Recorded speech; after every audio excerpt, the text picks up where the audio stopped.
Hey there, and welcome back to my Dark Souls playthrough. Last time we entered Anor Londo, and we made it to the painting here. This is part 17.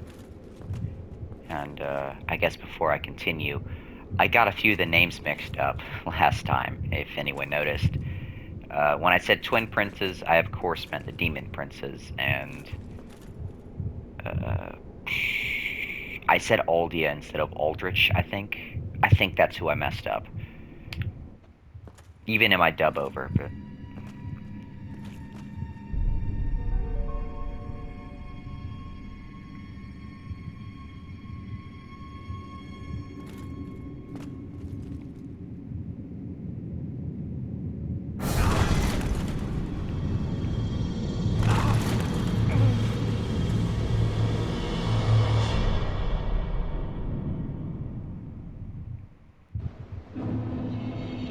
Ariamis.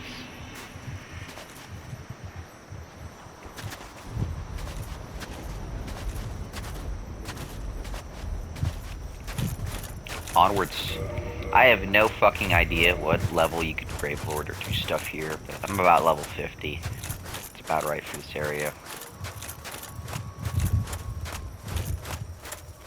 This was apparently the demo area for Dark Souls 1. And it's very intriguing to think what this game could have been if they had stuck with this aesthetic. Icy cold, powdered snow on black rocks and trees.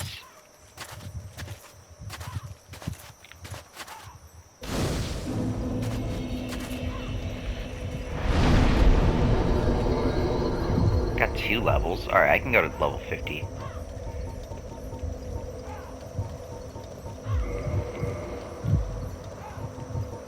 Let me attune my magic.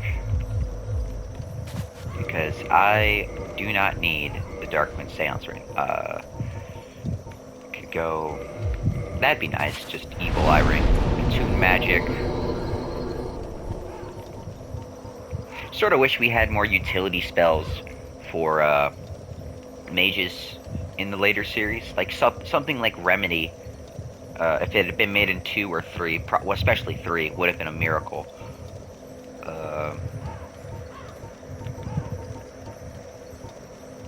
I don't think I need much of anything, to be honest.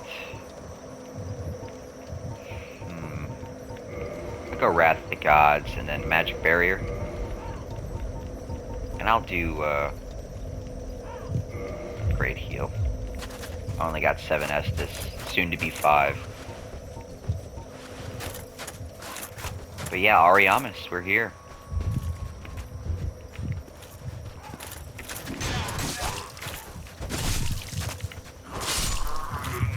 I should maybe actually go with my spear. Just because I can safely poke and kill him.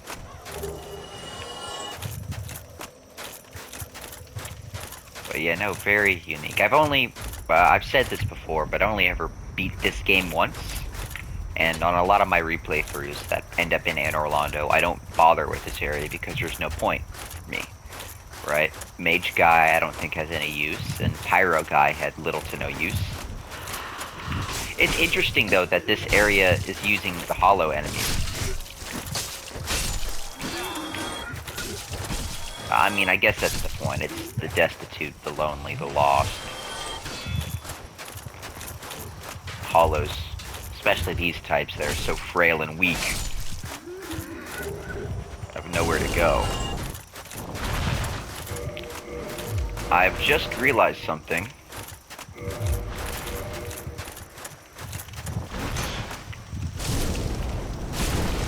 So I don't get... Was it toxic? Yeah.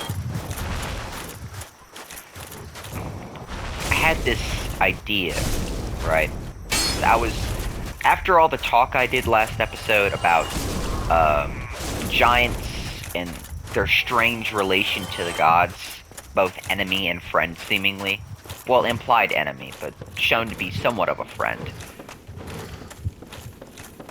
I began to think, like, hey, I should look into more stuff about these guys.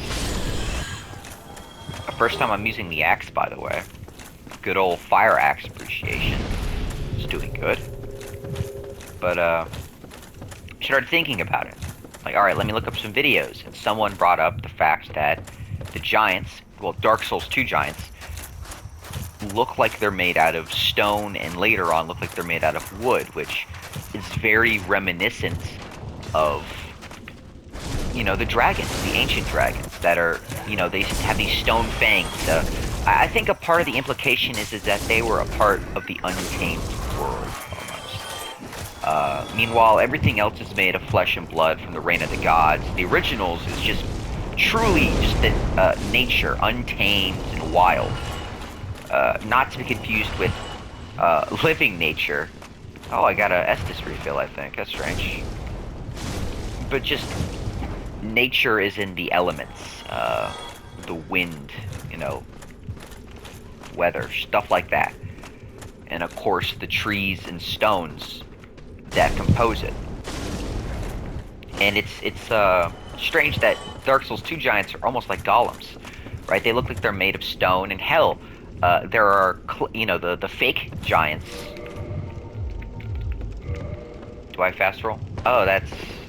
I fast roll, but now there's an angry guy. Angry little elf. One more time. Does good damage.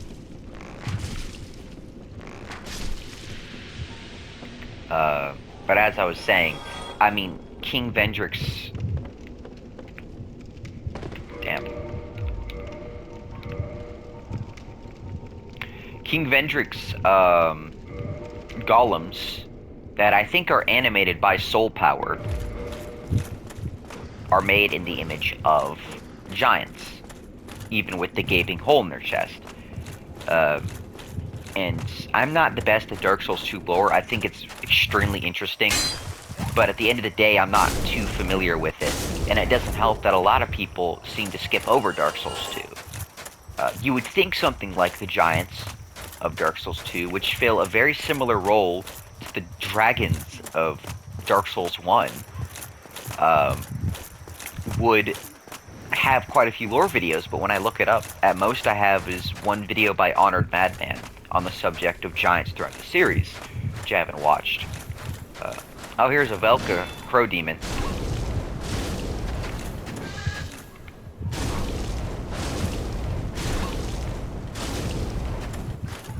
These are called... Ooh.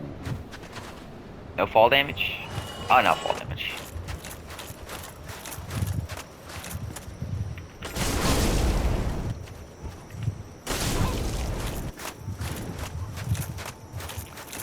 But it's just strange, because, you know, you'll have countless videos, and I guess it does help that dragons have been further elaborated upon in Dark Souls 3.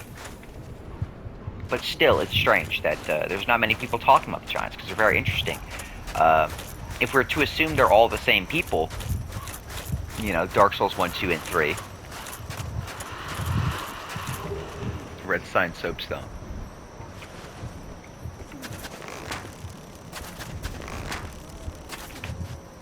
Funny. We're to assume they're all the same. King Vendrick took something from them that made them wage a death war. There's not a lot that it could be taken from a whole people.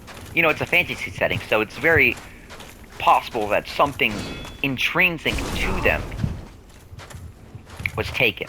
That they lost something that was so important to who they are that it led them down such a path. And I mean, Dark Souls 1, what's the blacksmith that can actually make boss soul weapons? The giant blacksmith in Anor Londo.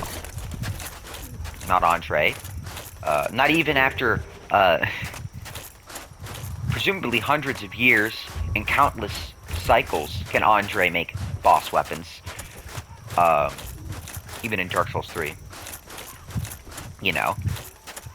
Vamos, this ancient skeleton blacksmith who may very well have ties to, whatchamacallit, to, the Way of White, or some sort of divine people, or group, whether that be Nito or Gwyn. Or maybe even Quaylana, or not Quaylana, Izalith, considering he's the guy that you take Chaos Embers to. No, none of these other guys. It's specifically the giant blacksmith in Anor Londo. He's the one that can transpose souls into unique weapons based on who used to wield them. Oh, we're back here? Oh, no, the other side. Interesting. So did I waste all that time? Damn. So, and then you look at Dark Souls 2. And King Vendrick seems to have stolen something from them, and along the same time, he's making golems in their image powered with souls, right? The whole gimmick with King Vendrick's castle, sorry, is that you have to kill enemies near these inanimate golems so the souls go into them and activate the golems to move stuff. So it could very well have been some ancient soul art. Soul arts, wow. Brings it back to Demon Souls. Even if it's not canon, it's a whole different setting, you know. Actually, is quite a bit of parallels. I mean, there's a lot of motifs that throughout the series you see, which is why I'm so stuck on the idea of the giants maybe having been against the gods, or some of them. It's because you see this, maybe you don't see it in Dark Souls 1, right? And a lot of people like to look at Dark Souls 1 as the origin of a lot of these ideas, but they're all the way back in Demon Souls, and probably before, in Kingsfield or Shadow Tower. I'm just not experienced with them.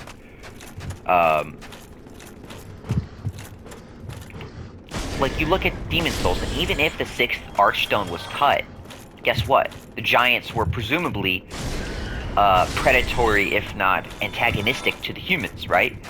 The established order was against the giants. Skipped Dark Souls 1, discount Dark Souls 2 if you don't believe it's canon, and you look at Dark Souls 3, right? Yorm is a giant, and he's the king of the profane capital, and still, you know, he's not trusted simply because he's a giant. He could have been almost anything else, and they probably would have been more accepting of his rule, but he was a giant, so fuck him. And then you look at Bloodborne, and yeah, sure, there's no giants in Bloodborne, but what do you have? You have these giant, these Thumerian giants, or something. I don't know. You know what I'm talking about, though, hopefully, if you played these games. You know, the church guardians, whatever they're called. They guard the church that leads up to Vicar Amelia. They're seen all throughout Yharnam proper. And they seem to have been almost enslaved and used to guard places. And then, of course, you have Elden Ring, which is the most evident time. I absolutely hate it when people say that Mountaintop of the Giants is... Where the fuck am I going? Mountaintops of the Giants is a spiritual successor to... Or, like, it's the realization of this, the northern limit, which is the cut archstone from Demon Souls. It's not. It's absolutely not, but it does have the motif of the gods, in this case, being against the giants because they hold some sort of destructive secret art that could bring everything down. Where the fuck am I? I just decided to take the plunge. I didn't know if I'd survive that drop, but I did. Only thing of note is that I found the Painted Guardian set, which has some interesting, contraption, yeah, interesting implications about how long it was since certain things have happened. Let's go in here, find anything. Wait, was there a connection to the top row? No, this is where Undead Dragon is. Which means, I think my Divine Bow would actually do some decent damage. I do actually quite like, I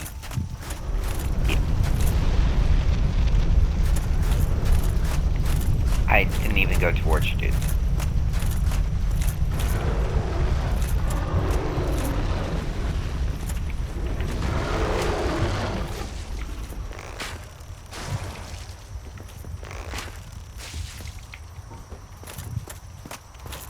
How do we deal with them?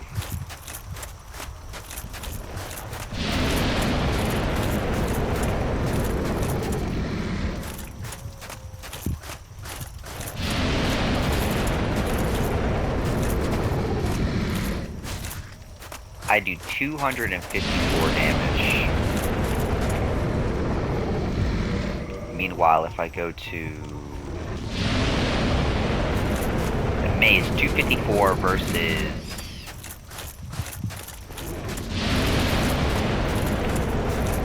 Oh, it's like whack-a-mole.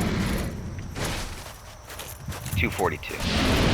A difference of 10, so I'll just stick to here. It's literally whack-a-mole. Alright, cool. I do like undead dragons, honestly. And I guess it fits best that they were only in Dark Souls 1. By virtue of the fact that there probably wouldn't be many, if any, left. Is that fire? No, that's just more, bile.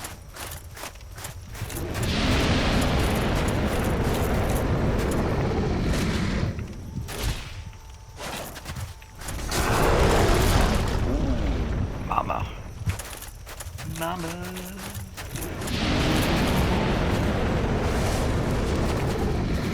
Whatever.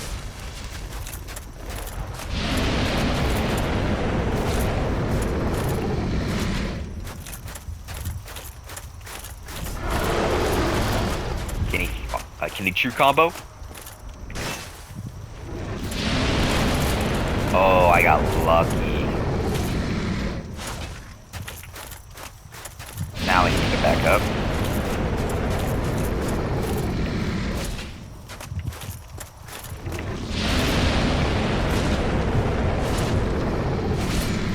Oh, that got him? That got him. I think it's cool, though, the undead dragons everywhere. People give a lot of shit, I don't blame them, towards all the dragon butts in Lost Izalith. But my counterpoint is this. I think it's sort of cool, the idea, Blood Shield. Blood Shield spoken of in the Lost Legends, the red of blood is slightly enchanted. The red of blood is slightly enchanted. Oh. Oh, so it's like the poison version of the other shield. Time to fight the butt. Actually, do I fight the butt? Or is the butt hollow?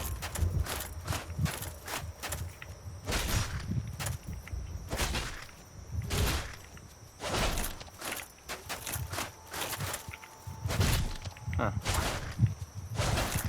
I think he actually fights you on the lower level.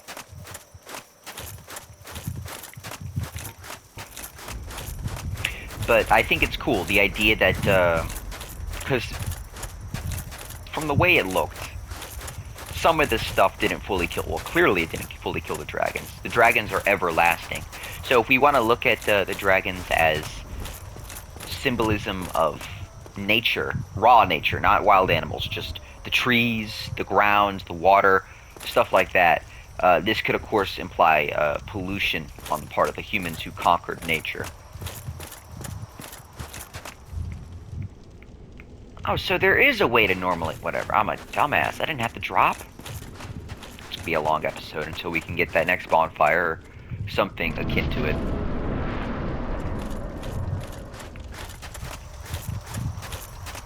Somewhere here is the occult Yep. Here's the phalanx. Ooh, how about no? How about no? Oh, shit.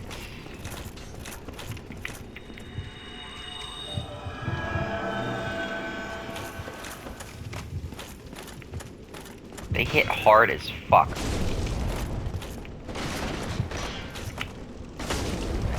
I have one great heal left. Thank God I packed actual heals.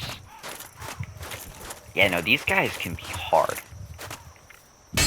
Apparently, there was something cut here. I think it was, I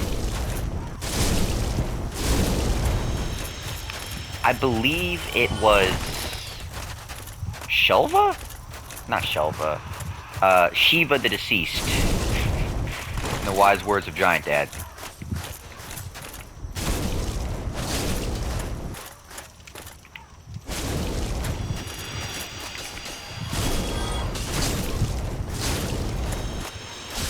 Ah, fuck you. I at least got one great heal left. Yeah, fuck you. Throw in random directions, not me. Yeah, it's just leaving the overextended. I don't think two-handing doubles it at all if it's a raw weapon.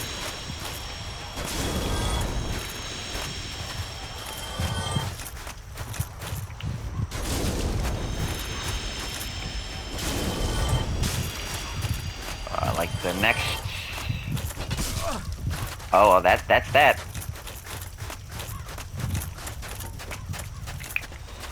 Let's see how much it does from pretty much no HP. Oh, I'm probably being saved by Evil Eye too, honestly. Who would have guessed Evil Eye would be what saves me? I actually didn't think Evil Eye would ever be useful. You know, I find it in Dark Souls 3, it's not helpful at all. Not in my experience, but... I mean, in a game like Dark Souls, just normal spear.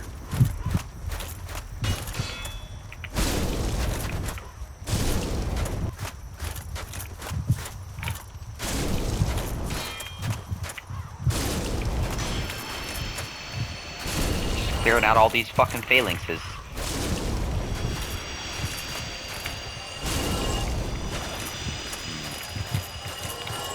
Now that we're safe, at least I have one Estus.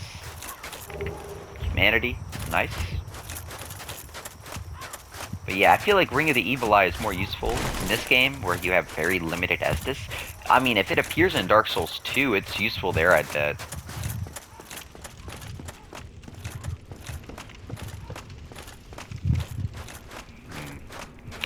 Now, oh, is this...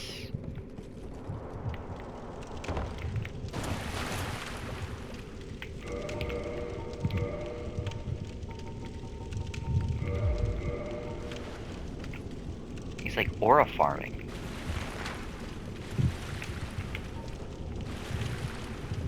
There's like 50 of these fucks, I think.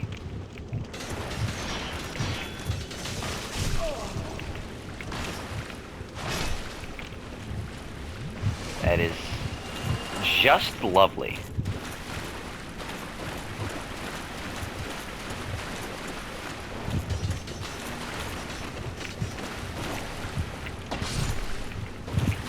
I'm gonna have to lure these guys.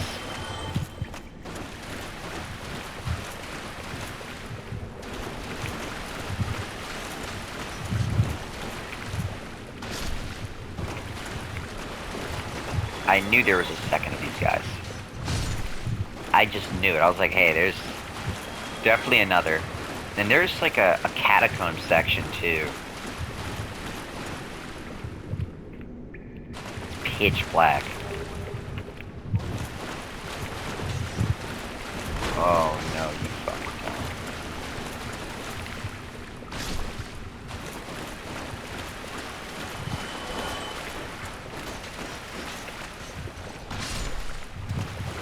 Is that it? Are we safe now? Good thing I didn't put Covetous on, because I would have definitely died by now if I didn't. Minute's lever. Yeah, that screams illusory. But let's pull that lever.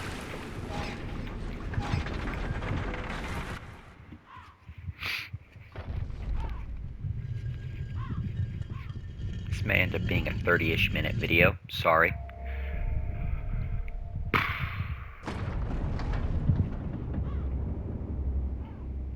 Oh yeah, it does open up the end area.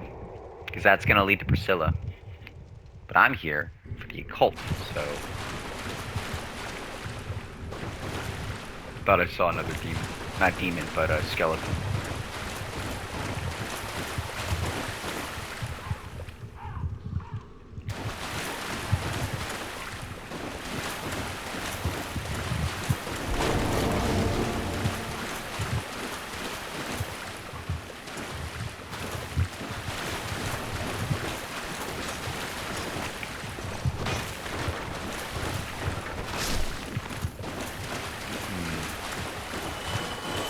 I know it's my footsteps, but I swear I'm hearing something else. The Annex Key. Key to the Annex in the painted world of Ariamis. In the wintry painted world, there is a structure resembling an old cathedral. Its annex serves as a type of storehouse. Where the fuck am I now? I'd have to, where is this?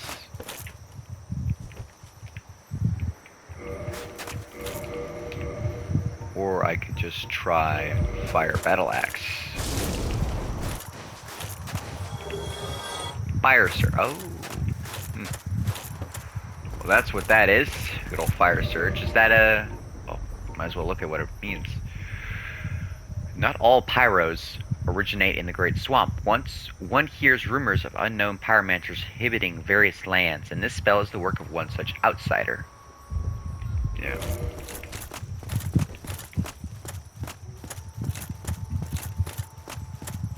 I could have tried to snipe, but I don't think my bow is ever really gonna one-shot.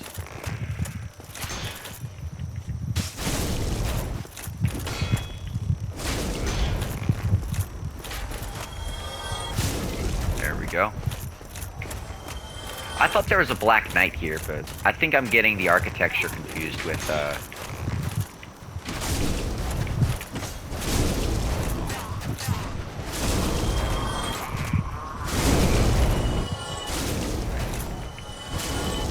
go. Oh, a Baronique Knight was here. Oh, mother of God. Is this where I die?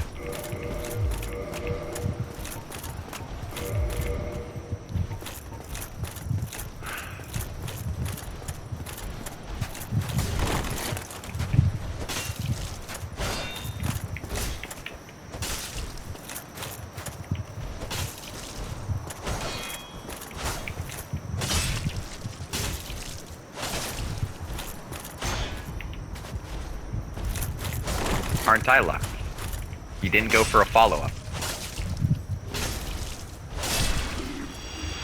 Drop anything cool? I don't even know where this guy came from. Just a shard. Large shard. Probably not even unique. Oh, damn. I'm gonna walk to the end of this corridor. If there's nothing, I'm gonna cut recording, and I'm gonna come back to when I find where the annex key gets used. Feet. Alright, so it was here the whole time. What's going on here? Some sort of church.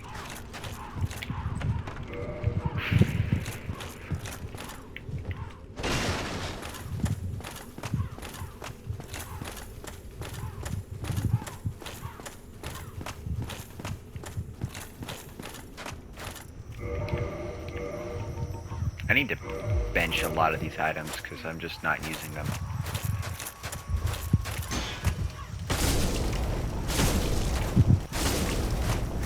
Yeah, this is like a 30 to 40 minute video, which is fucking insane, but I'm not going to be trimming it down. I guess it makes sense considering we're just, not raw dogging, but we're doing, I guess we are raw dogging it. We're doing a whole zone in one episode. You backstab them? Don't know that kills.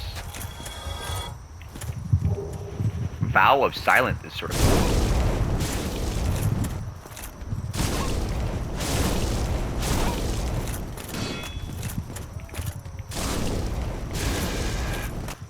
Actually, that is pretty nice to grab.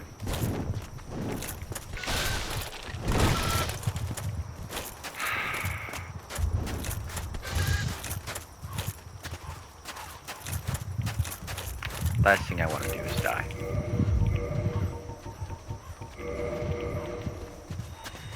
No.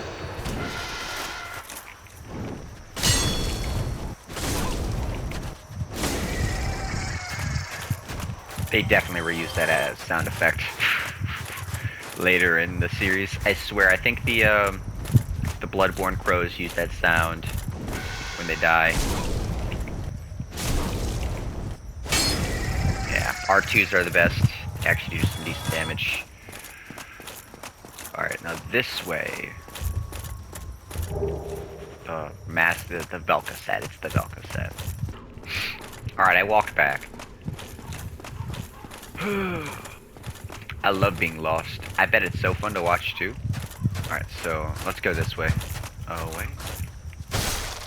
Let's go this way. Velcro rapier. Well, I actually don't know where the occult thing is, but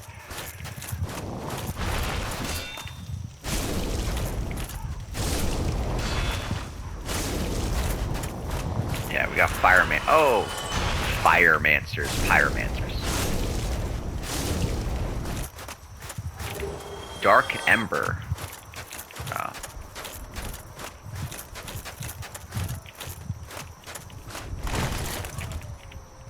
Liar. Very true. Alright, let's see the description for this dark ember. Ember required for weapon ascension. The church long hid the forbidden black ember, and no living blacksmith knows of it. Occult weapons were used to hunt the gods, and they are effective against their followers and kin. Wait.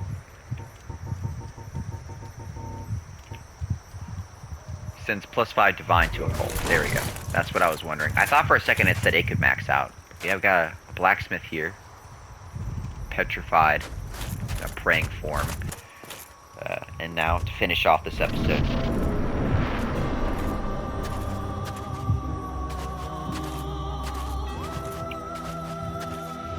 Who art thou? One of us thou art not. If thou hast misstepped into this world, plunge down from the plank and hurry home. If thou seekest I, thine desires shall be requited not. Damn! Turned us down like that! Thou must return it. This land is peaceful. Its inhabitants kind, but thou dost not belong. I beg of thee, plunge down from the plank and hurry home. Feet! Yeah, she has feet. Guys, look, there are feet. Wasn't there a petting animation in this game for petting the tail? It was cut. It had just been a mod. Well, I'm not interested in killing Priscilla, so... Jump.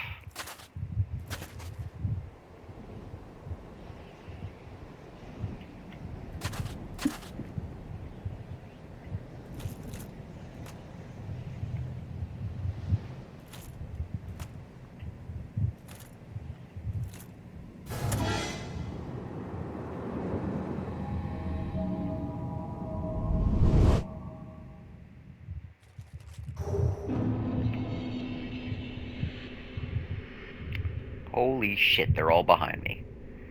I think I'll end the episode here, and I'll see you guys next time.